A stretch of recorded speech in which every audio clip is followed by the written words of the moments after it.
children, so it's time for a story, and I thought we'd read the next instalment of the Paddington Bears stories, and this one's called Paddington in the Garden.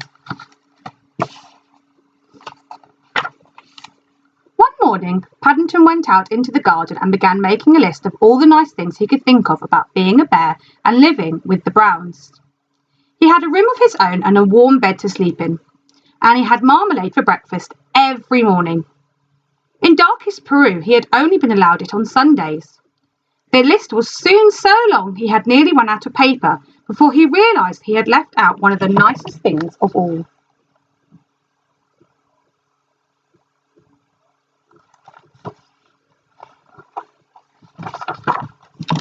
The garden itself. Paddington liked the Browns' garden. Apart from the occasional noise from a nearby building site, it was so quiet and peaceful it didn't seem like being in London at all. But nice gardens don't just happen. They usually require a lot of hard work, and the one at number 32 Windsor Gardens was no exception. Mr. Brown had to mow the lawn twice a week, and Mrs. Brown was kept busy weeding the flower beds. There was always something to do. Even Mrs. Bird lent a hand whenever she had a spare moment.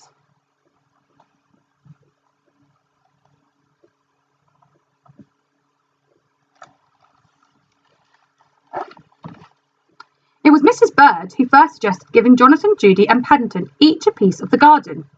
"It will keep certain bears out of mischief," she said meaningly. "It will be just as fun for Jonathan and Judy as well." Mr. Brown agreed. It was a very good idea, and he marked out 3 plots at the far end of the lawn. Paddington was most excited. "I don't suppose there are many bears who have their own garden," he explained.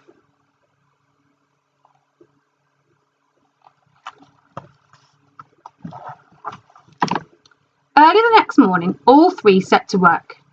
Judy decided to make a flower bed, and Jonathan had his eye on some old paving stones. Paddington didn't know what to do. In the past, he had often found that gardening was much harder than it looked, especially when you only had paws. In the end, armed with a jar of Mrs. Bird's homemade marmalade, he borrowed Mr. Brown's wheelbarrow and set off to look for ideas.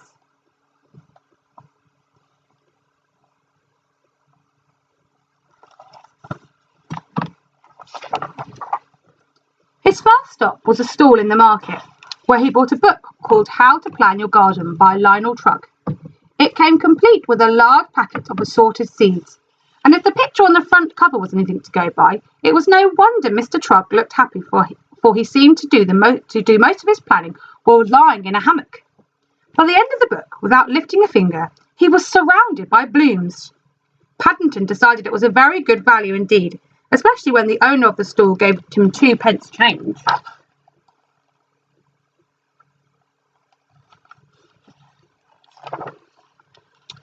Mr. Trugg's book was full of useful hints and tips. The first one suggested that before starting work, it was a good idea to close your eyes and try to picture what the garden would look like when it was finished. Having walked into a lamppost by mistake, Paddington decided to read another page or 2, and there he found a much better idea. Mr. Trugg advised standing back and looking at the site from a safe distance, preferably somewhere up high. He knew just the spot.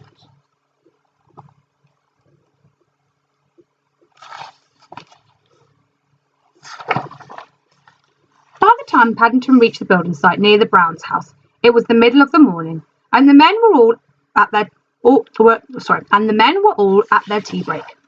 Placing his jar of marmalade on a wooden platform for safekeeping, he sat on a pile of bricks for a rest while he considered the matter. There was no one about, and there was a ladder nearby.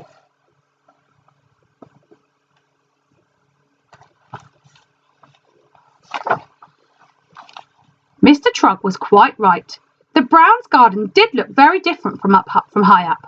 But before he had time to get his breath back, Paddington heard the sound of an engine starting up. He peered through a gap in the boards. As he did so, his eyes nearly popped out. On the ground just below him, a man was emptying a load of concrete on the very spot where he had left his jar of marmalade. Paddington scrambled back down the ladder as fast as his legs would carry him, reaching the bottom just as the foreman came around the corner. "Is anything wrong?" asked the man. "You look upset."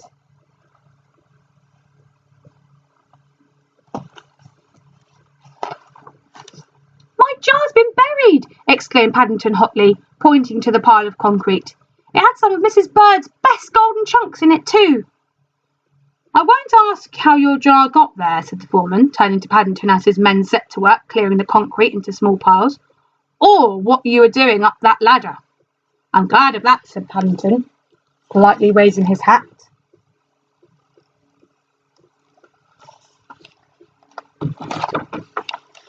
Suddenly there was a whirring sound from somewhere overhead, and to Paddington's surprise the platform landed at his feet. My marmalade! He exclaimed thankfully. Your marmalade? Repeated the foreman, staring at the jar.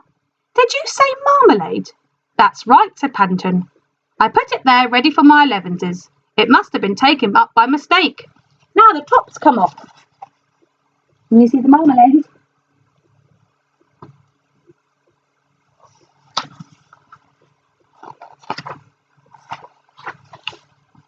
It was the foreman's turn to look as though he could hardly believe his eyes. That's special quick-drying cement, he wailed. It's probably rock-hard already, ruined by a bear's marmalade. No one will give me twopence for it now. I will, said Paddington eagerly. I've had an idea.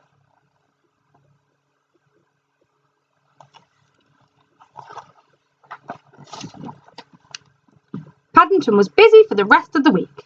When the builders saw the rock garden he had made, they were most impressed, and the foreman even gave him some plants to finish it off until his seeds started to grow. It's National Gardening Day on Saturday, he said. There are some very famous people judging it. I'll spread the word around. You never know your luck. Can you see what Paddington's done here? On this side, sorry. He's used the rocks to make a lovely rock garden. The foreman was as good as his word, and on Saturday half a neighbourhood turned up at number 32 Windsor Gardens to see the judges arrive. Paddington nearly fell over backwards with surprise when he discovered that no less a person than Mr. Lionel Trugg himself was leading their procession. It's very good of you to get out of your hammock, Mr. Trugg, he exclaimed. Not at all, said Lionel Trugg. My pleasure. I must say I love your orange stones. Where did you find them? I didn't, said Paddington. I think they found me, thanks to the builders.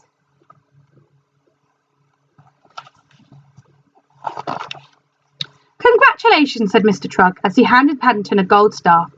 It's good to see a young bear taking up gardening. I hope you will be the first of many. Who would have believed it, said Mr. Brown as the last of the crowd departed.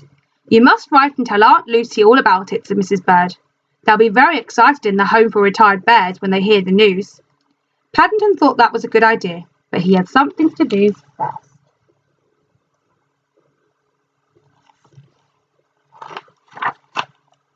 He wanted to add one more important item to his list of all the nice things that there were about being a bear and living with the Browns. Having my own rock garden. Then he signed his name and added a special paw print, just to show it was genuine. That's the end. I wonder if you've been doing any gardening during this time. You planted anything? Have you seen anything grow inside or outside of your house? Love to see anything that you managed to do. Bye!